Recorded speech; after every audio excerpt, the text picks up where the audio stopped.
So Super Bowl 59 is coming to New Orleans. Here with me is Jay Cicero, who is a Shreveport native and also the CEO of the Greater New Orleans Sports Foundation. Jay, tell us, what kind of impact is Louisiana expecting to see from the big game? Well, first of all, thanks for having me on. The economic impact from the 2013 Super Bowl was $480 million on the state of Louisiana. So it's a huge event. It's a large corporate travel event, bigger than most events that travel around the country. That's pretty impressive, a lot of money. So what can we predict, to see in regards to the economic impact for this Super Bowl coming up? Well, we know it's going to be higher than it was back then. I don't like to project what it's going to be in the future, but we know this is 11 years from later now, and it'll be 12 years later in February.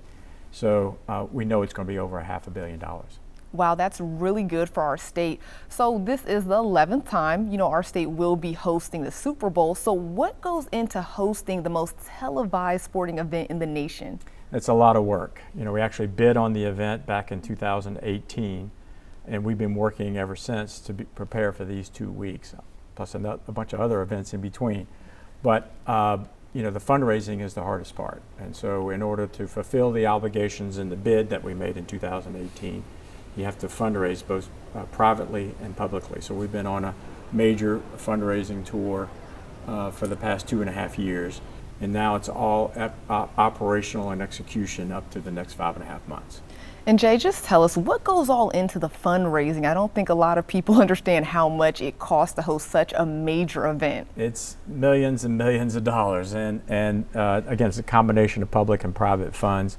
We're raising over $20 million in private funds. So companies like Entergy and Chevron and Ochsner and other corporations are large supporters of the Super Bowl host committee. So the NFL actually allows you to sell sponsorship of the Super Bowl host committee, not the NFL, not the Super Bowl, but the Super Bowl host committee, which is represented on this pin here.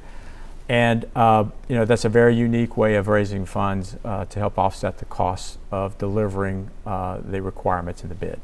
And it's no secret that the Super Bowl attracts so many people, even from across the nation. So what goes all into keeping people safe on the host committee side? Well, we have 16 working committees right now with chairs and co-chairs at about 1,000 people in all of those committees. But by far our biggest committee is Security Committee. And it's led by NOPD, the NFL, the state police, all the jurisdictions and all the federal agencies working together to make a secure plan for not only the Superdome, but everyone in the city that weekend. Jay, thank you so much for coming on the show. We hope to see you back closer to the big game day. Thank you, Gabriel. Coming up next, more news and weather. We'll be right back on the other side of the break.